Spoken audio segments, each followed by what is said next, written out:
light, show the light, shine it. Today's the day I shine. So I choose someone who flies.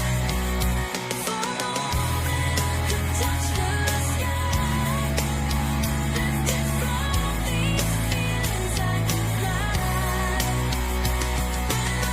When I get closer to drag me down, I reach for my pencil and turn it around.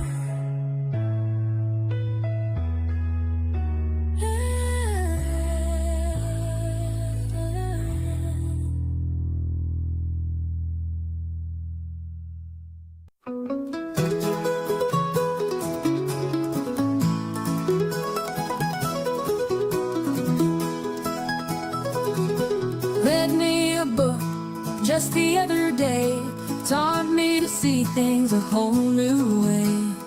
Said my problems were just opportunities, if I could only learn to change the way I see. So I counted up my assets just like it said to do. Here's what I found that I can offer you.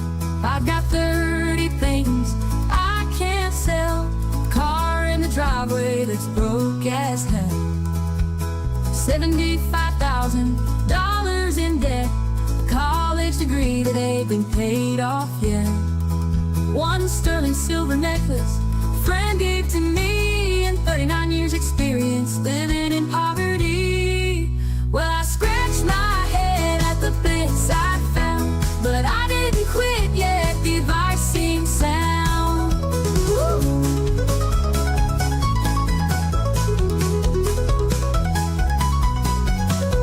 Told me to keep a tally and to take measure of all the things I found, my hidden treasure.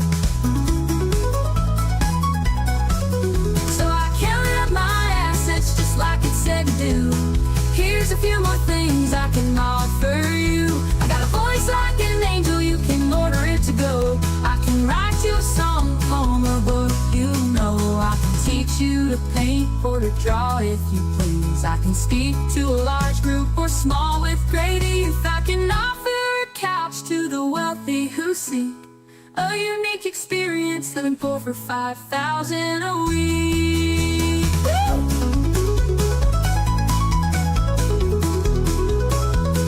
Felt so much better as I wrote down this letter. All I need now is people who pay. A little money goes a very long way. Maybe this'll be a great story to tell, if only I can find someone who'll buy the things I can sell. Ooh, won't somebody please buy the things I can sell?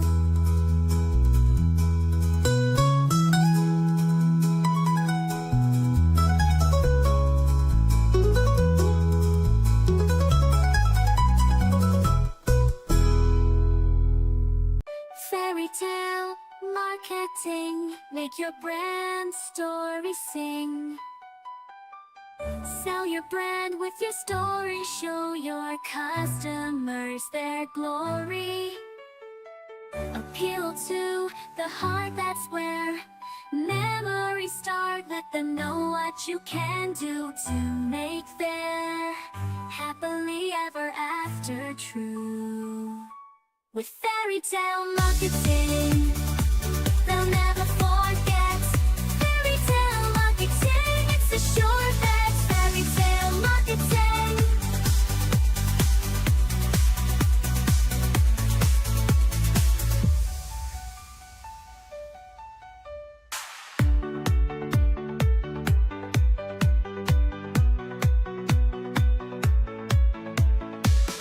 Fairy tale marketing, make your brand story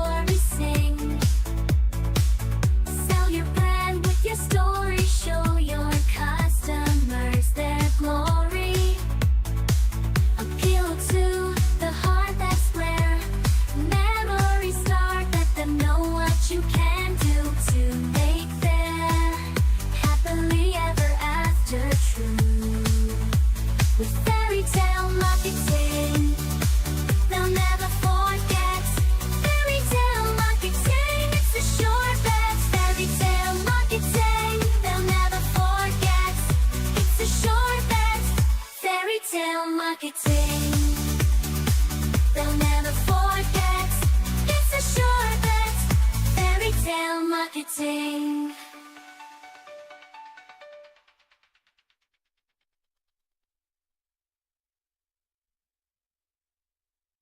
If love walked in the room today, would you know it came your way? If it called your name, what would you say? Would you come to it or walk away? I've been searching everywhere, all around for love, but I don't know where it's found.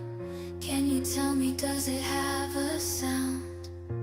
A color, a look, is it square or round? Fairy tales, Hollywood and romance books. Is love only for those with perfect looks? Is love just a dream I created in my mind? Or is it waiting somewhere for me to find? If it already came, can I hit rewind? I've been searching, but I'm blind. If love walked in the room today, would you know it came your way? If it called your name, what would you say? Would you come to it or walk away?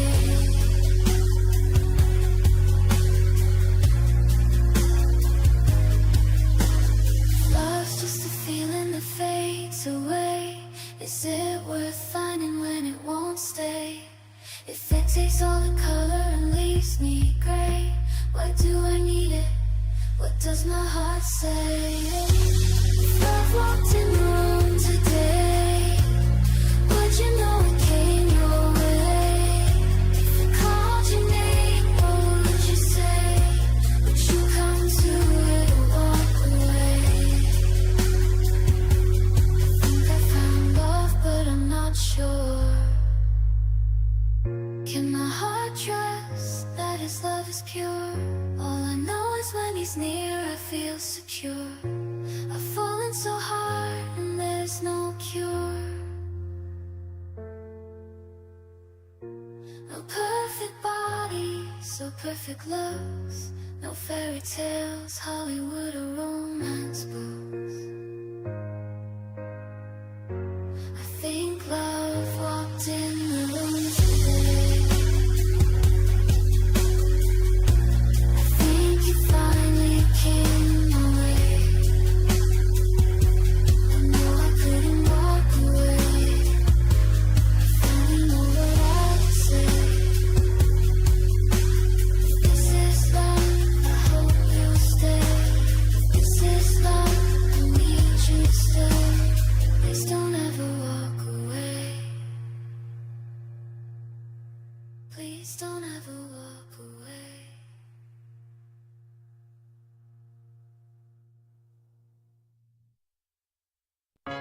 Living homeless in a place where I share all the space.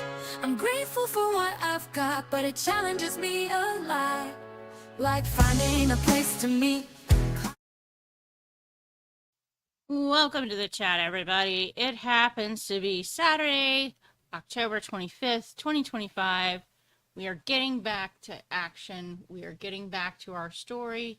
It is writing and chatting, and today is part 5 of that series. So when we last left our main character, Mortis, he had just touched down in Nashville, only to find everything in life going wrong, as often happens in a story. We've been having a lot of fun adding to this. We've been having a lot of fun putting in individual touches. This is interactive storytelling, so I like to let the audience pick where things are headed. And so here we are, chapter 3, Touchdown Nashville. I'm going to recoup where we've been so that we can pick our destination going forward. It was hours before dawn when Mortis arrived at the Des Moines airport. He slid through security without a single hitch. The attendants looked bored and tired, but they inevitably cheered up at the sight of Spin, who gave them a monkey grin. He boarded the plane with Spin at 5 a.m. that morning, bound for Nashville, Tennessee. The intel they had on the last known whereabouts of the kidnappers showed they'd taken Hawkeye into the national park around Mammoth Caves. It was a perfect hiding spot. Easy to get lost if you didn't know exactly where you were going. The question on Mortis's mind, why Hawkeye? What was he involved in that made him a target? The people who had him were well known in the arms dealing ecosystem. How had Hawkeye gotten tangled up with them? Alright, let's correct that for a moment. Spin slept through the flight, getting agitated only a little on takeoff before settling back down. The anxiety Mortis felt about the whole thing kept him from doing the same, not to mention the kid who seemed determined to kick the back of his seat every 5 minutes. Kids, man, he said as he struggled to keep his irritation from spilling out. He'd never been so glad to get off a plane as he was that morning. He collected Spin as soon as the plane landed, grabbed his carry-on, and headed toward baggage claim.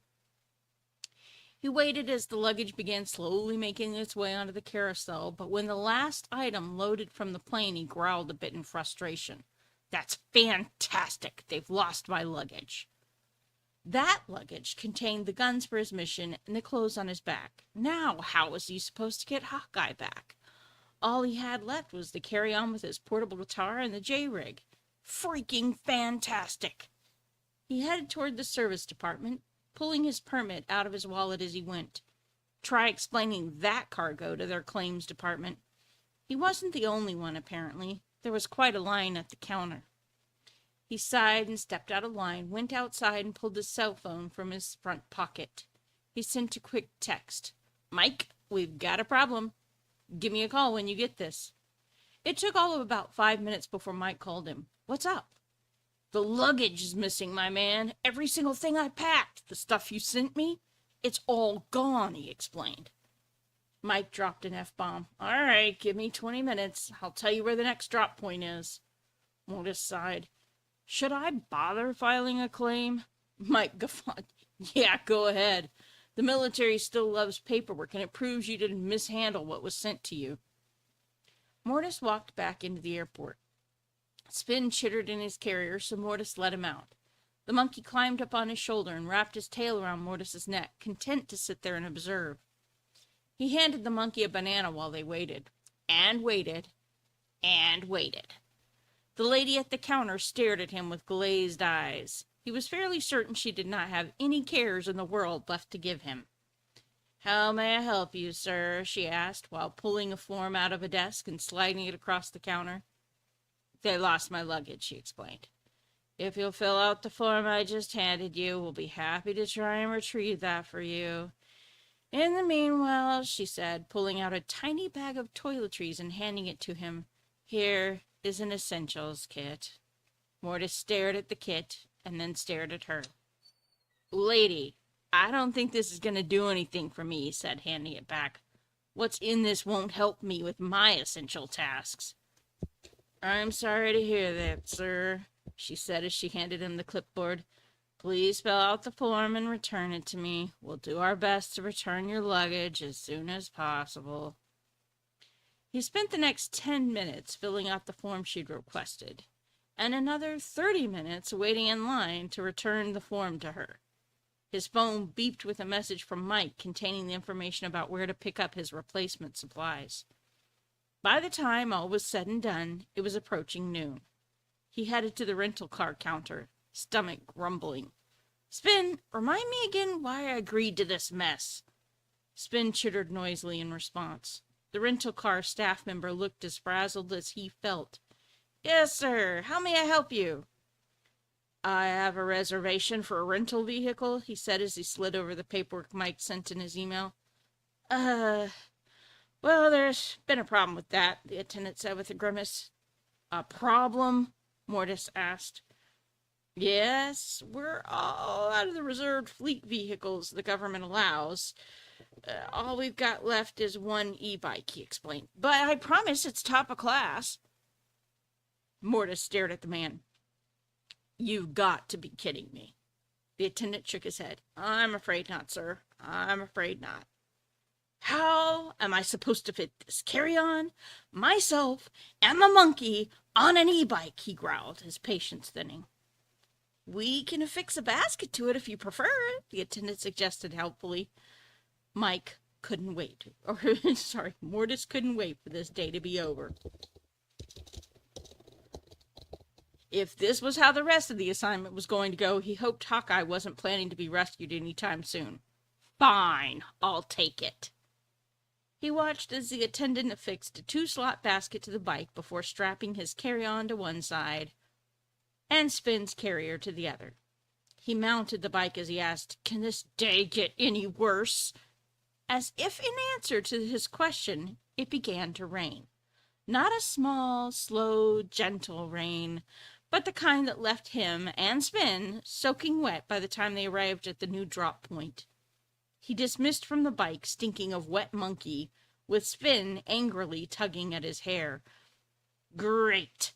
How do I get that onto the e-bike?" he said, eyeing the metal trunk containing the replacement stash they'd provided him. He sighed. "I really am too old for this." "Hey, it's an Ubi! It's all right. You appear not to be the only one who slept." He pulled out his phone and ordered a ride share to the hotel. "They better reimburse me for this." He stood in the pouring rain with no umbrella and decided to film a quick YouTube video about his day. "Never ask questions to which you do not sincerely want the answers," he said into the camera. "Today, I dared to ask how much worse could my day get, and immediately found out." He turned his camera around so they could see the drenched Finn and himself standing in the rain beside the e-bike. "And this is the best the rental car company could do for me. Some days you win, some days you're Spin." He posted it to YouTube while he waited for the ride share to arrive. And that is where we left off. So we're 3 chapters in. We've got Spin and Mortis waiting for the ride share in the rain, hoping for some relief from all the problems they've got. And ladies and gentlemen, if you've got 99 problems, you have great news.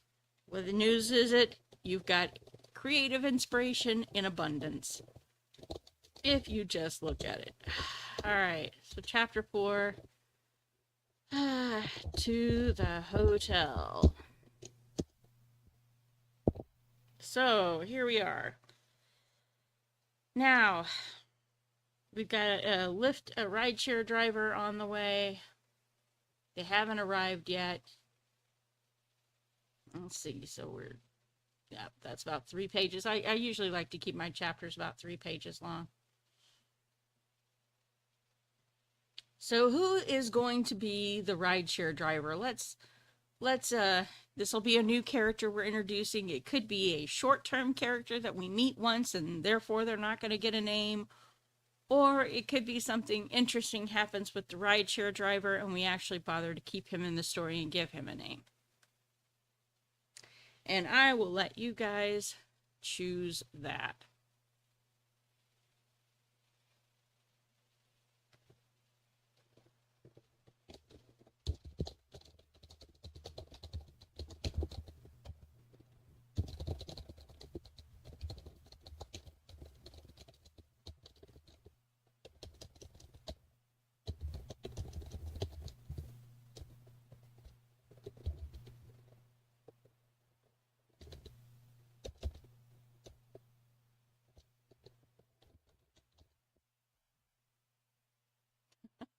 I'm just going to give you 2 options.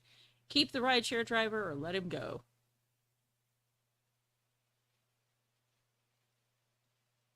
And once we have that decision made, we'll get on to the rest of the story. But Ubi, so good to see you in chat. First, let him go. All right. You're the first and only in my stream today, so appreciate you showing up for me.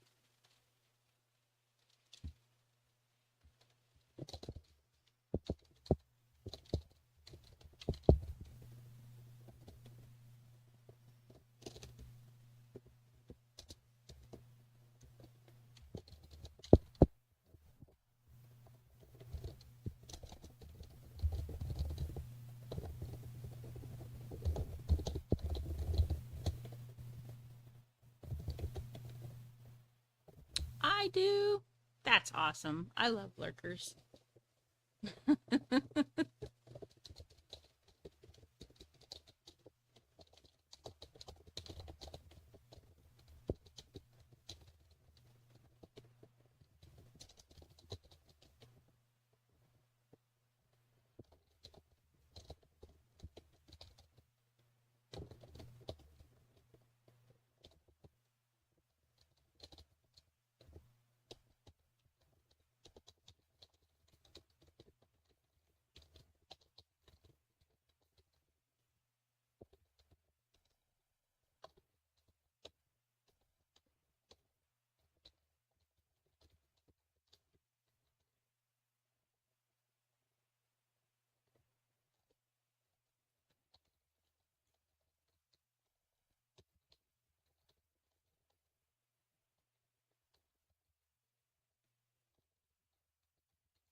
You're just the only one not hungover enough to type, huh? All right. Cool. We still got the let him go mentality going strong, so we're gonna let this guy go. Although, if we decide to change our mind later, we can always pull him back in. Hey, Jeremy! No worries. Thanks for coming.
All right.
right, so here we are.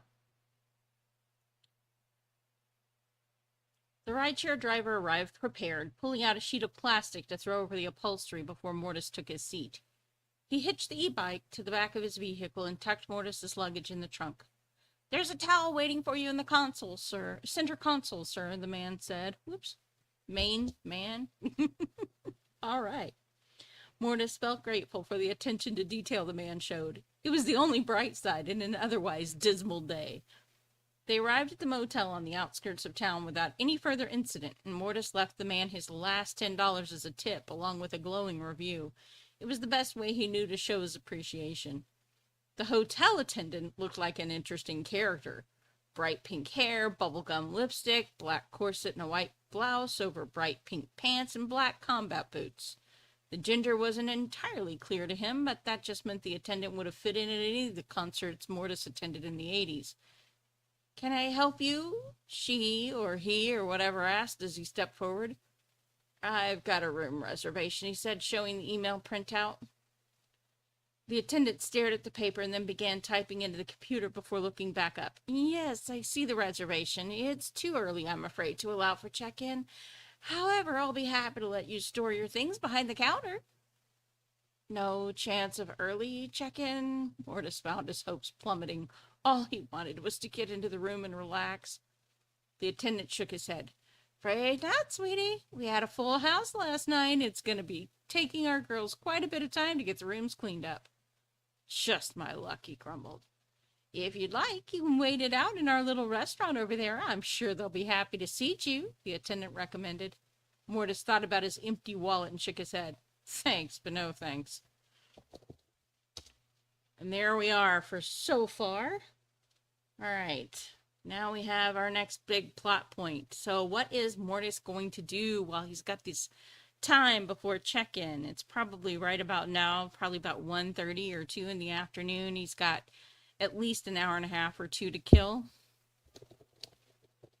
We can either skip over that entirely, or we can, let's see, skip over that time completely, or we can fill it in with some action and adventure. We can throw an event out there.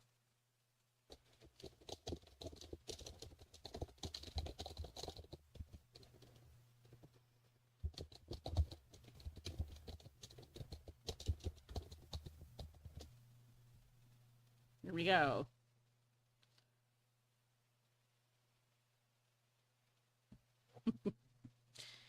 And just a reminder, events are just things that happen to change the direction of the story.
How hurting am I for length?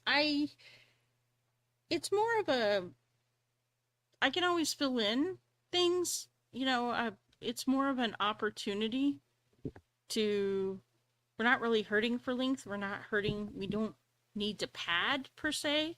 It's just an opportunity to introduce something different if we wanted to change the direction of the story.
Engage event mode. I love it.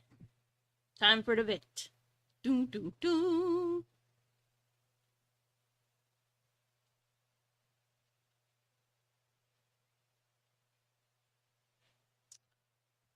Let's see. Well, we're headed to the train station, and train stations are perfect places for events to happen. The question is, what kind of event should we have?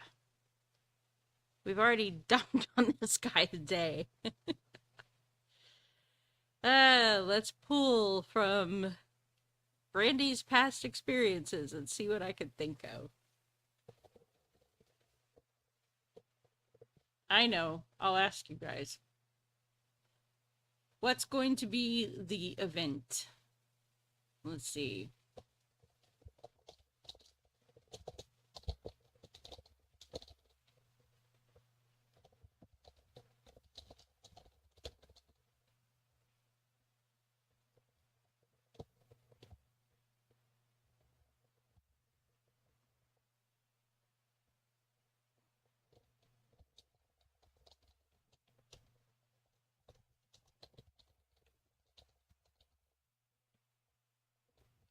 No, the monkey has not yet learned to play the fiddle or flute.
There we go. We got 3 options. We're going to have him meet a new character, or a natural disaster will happen, or an impromptu concert is happening at the station. That's cool. Good deal. Glad to see you, Malachi.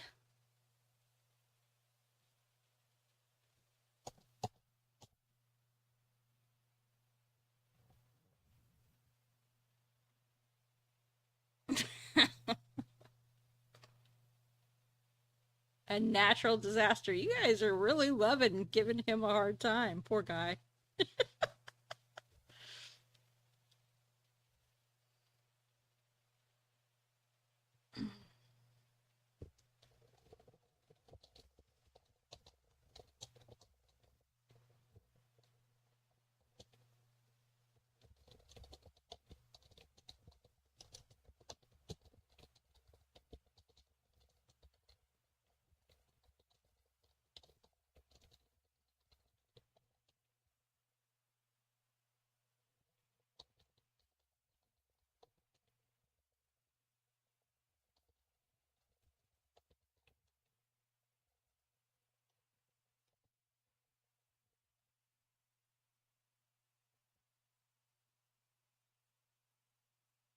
Life is filled with hard times. Yes, it is.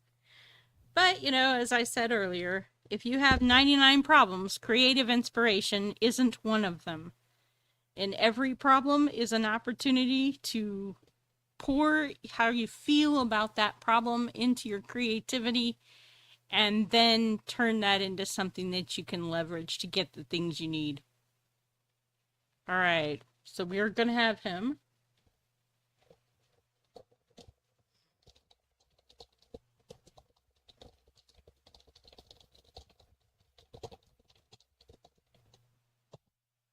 And yes, it does indeed build character. Well, actually, I guess problems technically reveal character more than they build it. They give you opportunities to reflect on what your character is and how you handle. In fact, that's a truth too, is that how a character handles problems reveals a lot about their character. And so it's one of the reasons to throw a lot of them at them, because the more problems they get, the deeper into the problems they go, the more that you see of who they are when times get tough, which is who they are on the inside.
Yes, it's 3:33. All right.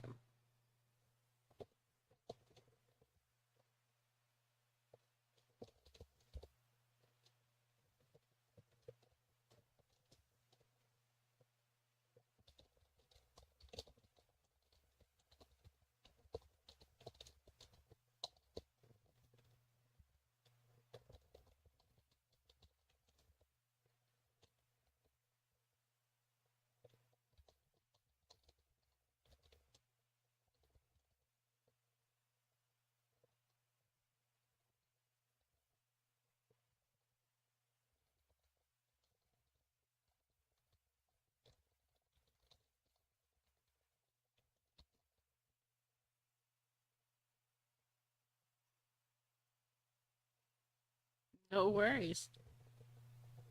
You don't have to apologize me for taking a second to pray.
So we've combined the natural disaster with the impromptu concert at the station. Now Mortis gets a chance to figure out how he's going to help these people get out of harm's way when the loud music may be preventing them from hearing anything.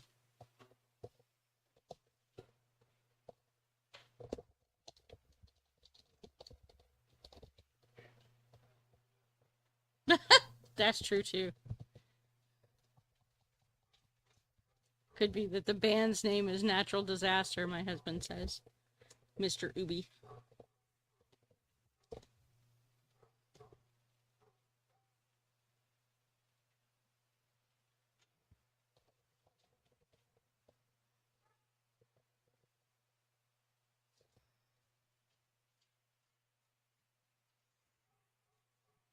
All right, you know what? I like that idea.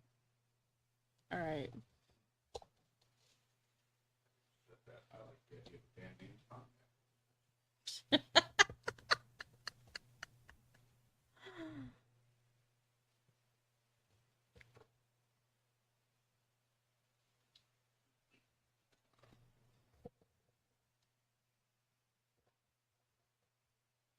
Hey.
That would be wicked to have a band that used tornado sirens.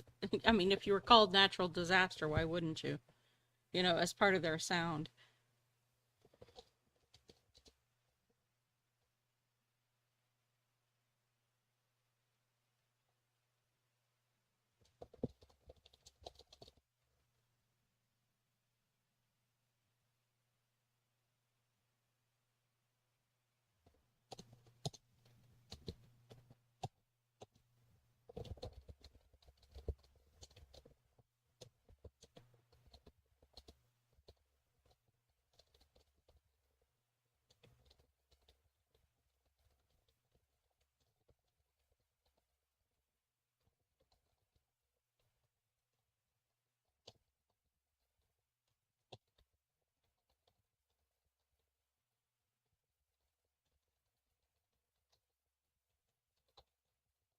Oh, yeah. Well, you know, there's a miracle thing where I can actually enlarge the typing. Is that better? That's when his eyes strayed to the skies and he noticed the telltale signs of a fledgling tornado beginning to form. The dark skies overhead began taking on an eerie green to them just as Mortis's phone went off with a weather alert. Mortis wondered how many in the crowd closest to the stage could hear it. He frowned as he started jogging toward the train station. It looked sturdy, built of stone, but nowhere near large enough to handle as many people as were in the crowd.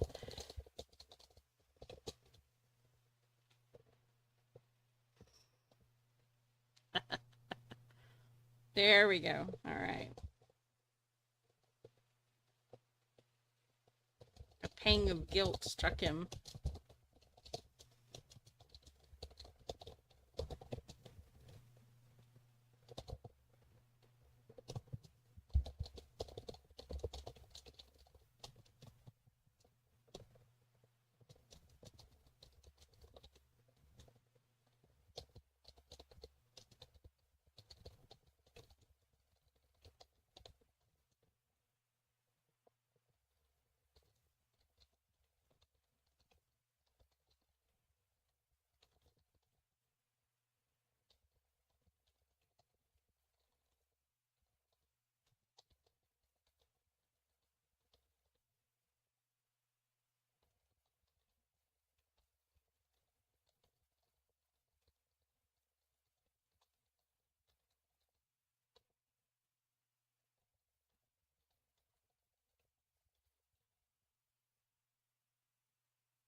Always, always. I don't want people getting lost.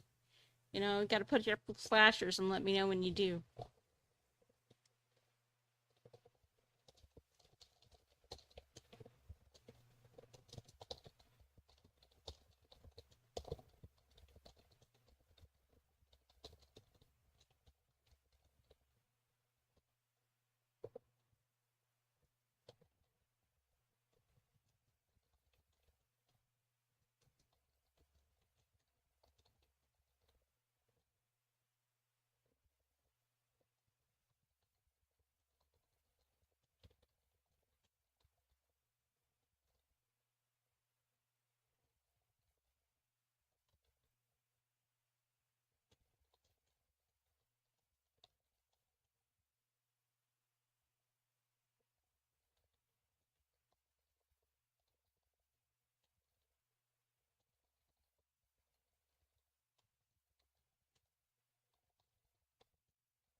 Yeah, you know, shoulda, coulda, wouldas. Alright, let's see.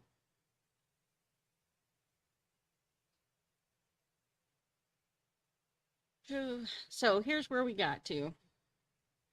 Streaming. Let's see. Spin. He Mortis headed to the train station, not because he intended to go anywhere, but because they offered benches and the walk was at least something to do. His stomach rumbled, reminding him that it had been nearly 10 hours already since his last meal. Spin rested his head on Mortis's, and his silence told Mortis all he needed to know about the monkey's morale. Spin was likely every bit as hungry as he was. He thought about texting Mike to ask for some cash for the road, but he felt ashamed to admit that his bank account was as dry as the Sahara. Streaming wasn't bringing in the money he'd hoped, and his efforts to find work were not panning out. This trip, this mission, was the only thing that had come along in quite some time. Hey, Jeremy! Talk to you later. Have a great rest of your day. The sounds of music and a driving drum beat reached his ears as he drew closer to the station. Intrigued, he sped up his pace. This might just be the best thing to happen to him yet. Even Spin seemed to perk up, chittering a bit at him. There was a large stage just outside the train station with several musicians in costume playing their hearts out. Mortis pulled out his phone to start recording, only to get a notification that it was at 20% charge. Yikes! When in strange places, Mortis learned that a charged phone could be a lifesaver, but his charger was back at the motel. The banner over the stage gave the band's name Natural Disaster, which Mortis found entirely fitting for the day. He shook his head in amusement. He stayed on the outskirts of the crowd, not moving any closer. The rock ballads blasting from the speakers were enough to drown out the faint sound of tornado sirens in the background. When no one else reacted, he wondered if the sirens were real or just part of the band's sound. That's when his eyes strayed to the skies, and he noticed the telltale signs of a fledgling tornado beginning to form.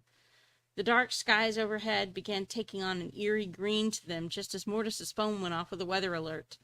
Mortis wondered how many in the crowd closest to the stage could hear it. He frowned as he started jogging toward the train station. It looked sturdy, built of stone, but nowhere near large enough to handle as many people as were in the crowd. A pang of guilt struck him. If he didn't alert these people to the danger coming and help get as many to the shelter as possible, he'd have to live with the guilt of that. But given how many of them there were, and how little time he had to do anything about it, how many could he save?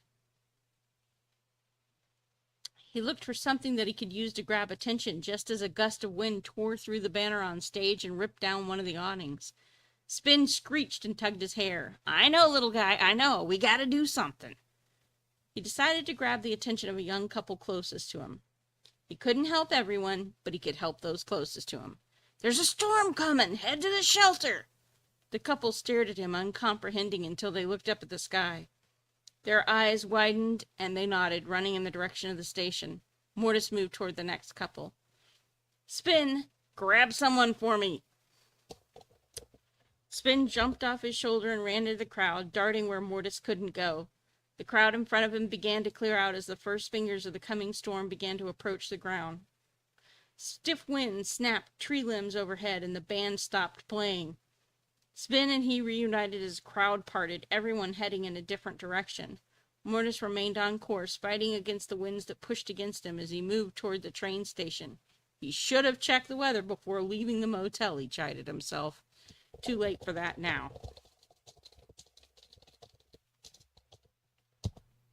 Alright. So there we go. And we've been working on this for almost an hour. That's funny. I didn't even realize that much time had passed.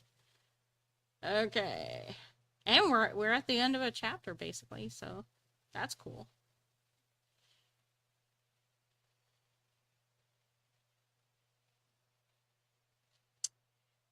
You know, this is where we gotta figure out what's gonna happen next.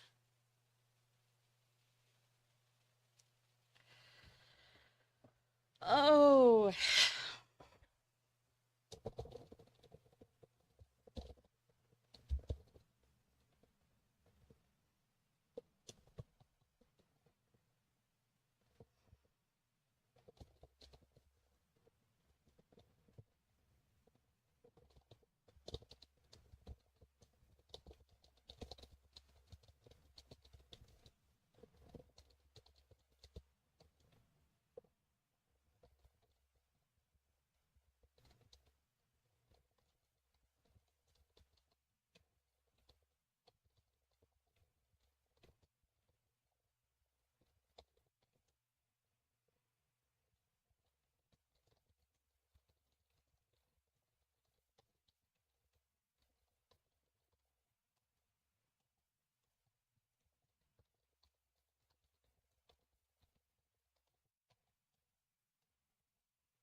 Well, that's a good question. That is a very good question. No idea where we're going to take this next. So, well, I mean, I have a thought about it. I mean, I know what I'd do in that situation.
All right. It is 3 p.m. and we have got Mortis in the worst situation of his life. He's lifting into the air, spins tails wrapped around his neck so tight he's about choking him. That tornado's bearing down on them, and that's where we're leaving it. We don't know what's going to happen in the next chapter, how he's going to survive this, but indeed, we can guess that he's going to survive because otherwise there's not much of a story left. So, thanks for joining me this Saturday. I hope you join me for the next Saturday. Let's see where he goes. Mortis is not having a good time of it, but everything he faces, we learn something new about him. We learn more about who he is as a character, how he behaves, and hopefully we get the sense of the kind of man that he is, and that this is the kind of man that we can root for. All right. Thanks for watching. I will see you if you join me on Monday. I've got art and drawing and chilling on Monday at 6:30. And then Ubi's stream, of course, is at 8 o'clock. So if you don't know about that, you can join him for music and mayhem. Yes, Mortis is a survivor and he will make it. So music and mayhem with Ubi is Monday nights at 8 to 10. And then, yeah, so hopefully I'll see you on Monday. Thanks for watching and have a truly blessed Saturday. If you liked what you got, I think I have links for ways you could donate or contribute, tips, whatever, in the comments. Not that they're required by any stretch of imagination, but they do help. So thanks for watching. Have a blessed day. I'll see you Monday.